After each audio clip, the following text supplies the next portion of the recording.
George Lucas was recently asked about current day Star Wars, and he has the opinion that I kind of think most people have at this point in time. He's kind of moved on from it, unless, of course, he's looking for a quick laugh. Then he goes and checks in as to how Lucasfilm is handling his baby that he sold off to the quote-unquote white slavers back in 2012 for a hefty amount that Disney has yet to recoup from, which is wild to think about. But Disney took it. Disney took it over, and they gave it their vision. That's what happens. Of course, I moved past it. So yeah. For everybody who thinks that, oh no, don't worry guys, he's going to be coming back. He was actually seen on set trying to overthrow Kathleen Kennedy. He was working together with Dave Filoni and Jon Favreau, and they're going to be the ones to save Star Wars. Bro, he doesn't care at this point in time. The check cleared. He's got other things to do. He can go play with his train set or whatever chinless weirdo decides he wants to do with the twilight of his career. You do you, pal. It's just funny to see the guy who got the ball rolling 48 years ago. He's just like, yeah, he's treating this like a old flame that he used to hook up with back in college. It's like, yeah, I don't really think about her, but I wish her the best. And I kind of wonder what his opinion would be if Disney actually elevated his work instead of, at best, when they first took it over, maintain that same level of momentum and then in very short order had it fall completely and totally off a cliff. Because we talked about this last week at some point as the news came out that Rise of Skywalker, the most recent, which is wild to say about a 2019 release, the most recent Star Wars film to come out, ended up having a budgetary update to reveal that it cost just about $600 million. So people could immediately run the numbers and realize that, oh yeah, that's even though it made over $1 billion, depending on what other variables you want to throw in there, yeah, Rise of Skywalker lost money. And so, because apparently that article did quite well for Caroline Reed, she decided to crunch the numbers on all of the other Disney Star Wars movies. And honestly, it's it's kind of a dire report. Analysis of documents filed by Disney have revealed which of the Star Wars movies made the highest profits at the box office, and remarkably, it's a film with the highest costs. Okay, calculating the profits made by the movie requires knowing how much of revenue it generated for the studios and how much it cost to make. Yeah, wow, that's kind of wild, right? The former is a matter of public knowledge through Amazon's Box Office Mojo. Well, I prefer the numbers, but to each their own. While the latter is usually a closely guarded secret. I don't know why, because they're more than willing to at least, smarten up the access media by just blatantly lying to them, and they'll just go, okay, boss, and then just continue to say that magically over the past decade, just about every big budget Disney movie, whether it be Marvel or Lucasfilm or some of their own in-house productions, oh man, they all just magically cost $180 or $200 million. Fucking wild how all of that happens. And then we get the official numbers, and it's like, oh, it's a lot worse than that. But hey, whenever you start to bring that stuff up, why do you care about that? That came out like 2, 3, 4, 7 years ago. But yes, this is because UK tax documents, they end up coming out, and if Disney wants 25.5% of the money that they spent over the UK back, they have to be honest, which is something that Disney is very hard pressed to do. Well, they have to expose themselves as to how much they spent on a given project. And so, since Disney bought Star Wars, a rights holder, Lucasfilm, for $4 billion, right? Jeez, back in 2012, it has made 5 movies about the sci-fi saga, and the one with the lowest cost had the highest return on investment, which is interesting. This can be seen in the chart below, which we can take a look at because it includes the 3 mainline sequel trilogy movies, as well as Rogue One, and then of course Solo. Because according to this report, Rogue One back in 2016 cost $327.5 million. Holy shit. Meaning that without factoring in marketing and other commitments, given it made over $1 billion at the box office, Rogue One ended up turning a profit of $258.4 million. Not bad, not bad. The Last Jedi in 2017, the movie that effectively killed Star Wars. It was still just the shambling corpse for the next couple of entries, and the immediate knock-on effect after that film was obviously shouldered by the disaster that would come out a year later, but it ended up turning a profit of $324 million for a film that made $1.7 billion at the box office. Fucking oof, right? I guess no, 1.4 1.3, 1.4. Then you got TFA. They made over $2 billion rather, ended up turning a $500,000 profit, because that's exactly what you want. You want to spend $639 million in production alone, only to make $500 million. Sure, that's exactly what you're aiming to do, right? Now, Rise of Skywalker, we went over that travesty, and the moment that you just simply factor in a modicum for promotion, yeah, that reported $48 million profit immediately gets wiped away.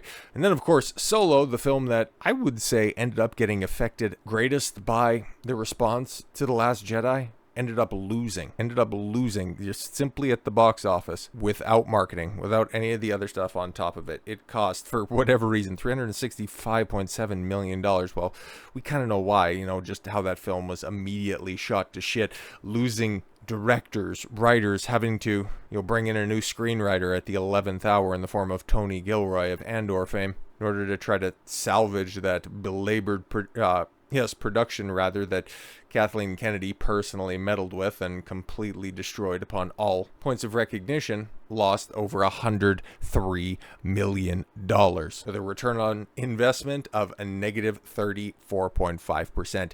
Not great.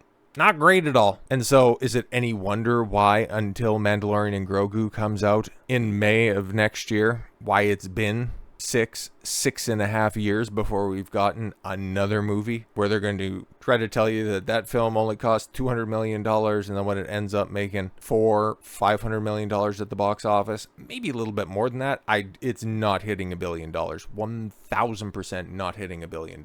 Maybe there's still a little bit of juice in that Baby Yoda shit, but I don't think so, man. I think apathy is fully set in on this franchise, and there might be a little bit of buzz of this. It's like, oh no, there's a new Star Wars movie out there? That's great. Okay, where's the Jedi? Where's Luke Skywalker? Why isn't he swinging around the light stick? Yeah, people are going to tune out in the second week, and it's just going to be like, tracking the box office on that is going to be hilarious, because there's so much cope out there right now. Is something that we might talk about later this week, just how the media is going through a total work at this point in time in order to say, no, actually guys, we're not burning down. You just don't know how money works in Hollywood. They'll say that with one hand, but if it's a movie that is led by Jared Leto, then they'll go ahead and tell you exactly how much that it lost to the red fucking cent. But going back to Star Wars real quick, you got Mando and Grogu coming out in 26, and then you got Starfighter coming out in 27.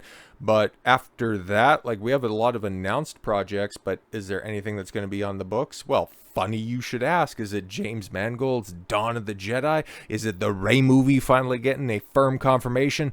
No. It's a Dawn of the Ben Solo movie. Wait, what? Adam Driver on... Well, we just are focusing in on the Star Wars stuff right here, because that's what's most important and actually the only stuff that I really care about. But yes, I was always interested in doing another Star Wars, says Driver. Really? Because you didn't really sound like it in many of the interviews you have done in recent years. But okay, I'd been talking about doing another one since 2021. Kathleen Kennedy had reached out. I always said, with a great director and a great story, I'd be there in a second. And it took them 4 years to get something together. All right. I love that character and I loved playing him. Driver says that he took a concept to a Steven Soderbergh, okay, for a film that would take place after 2019's Rise of Scott. Wait, what? Yo, spoiler alert, but Kylo Ren, he's like fucking dead. Oh my god. Oh my, it just clicked with me. Somehow Kylo Ren returned. What the fuck, man? Oh, they did it again on a planet that fucking his corpse is theoretically... Oh my god. Oh, this is so fucking stupid. He died on Exegol, the same planet that theoretically Palpatine exploded on again. And he's gonna be... he's gonna have died before. What the fuck, man?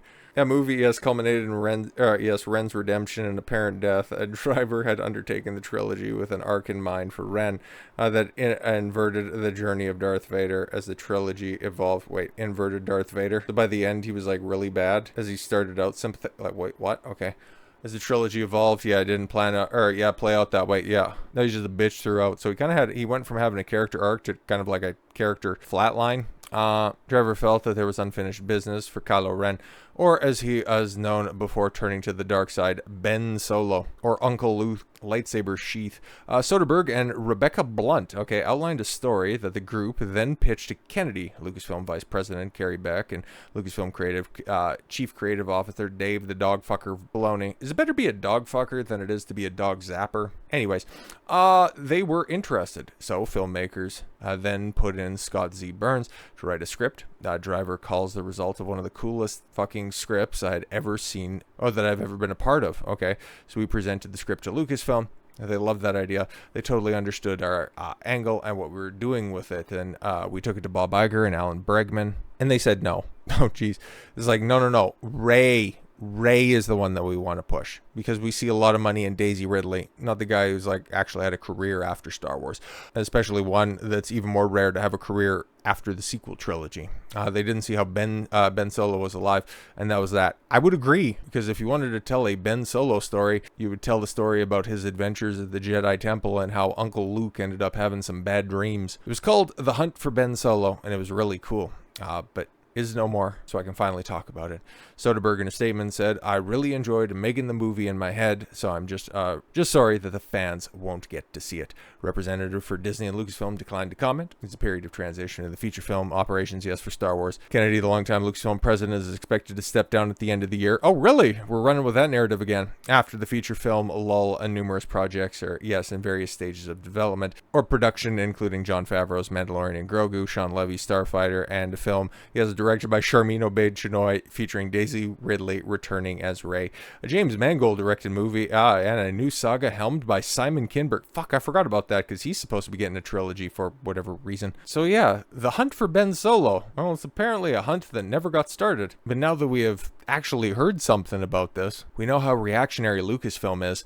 There's a decent chance that this could end up going into production. Could end up leapfrogging the Rey movie, making it, like the 4th or 5th project that has followed a similar trajectory from concept to going into production very soon. So yes, that is the bipolar update for Star Wars. Sheer apathy from its creator, being exposed as a money pit by the media, and being exposed for being intellectual cretins by the studio executives themselves.